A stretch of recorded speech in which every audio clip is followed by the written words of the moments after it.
If you are still looking for investment properties in Florida or Texas in 2026, you might be chasing yesterday's news while missing the highest yields in the country.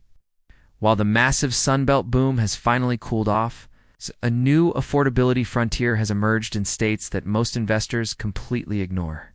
Idaho has officially taken the #1 spot for growth this year, driven by the highest rate of new home construction and a staggering 10% jump in rental demand. If you are looking for pure cash flow, North Dakota has become a hidden gem, offering some of the highest rental yields in the nation at nearly 10%. South Carolina is another powerhouse for 2026, where a booming manufacturing sector is creating a desperate need for high-quality rental housing. The secret to winning in these markets is getting in before the national hedge funds arrive and drive the property values out of reach for individual investors. You can still find solid, move-in ready properties in these states for under $300,000, which is a price point that has vanished in most major metros.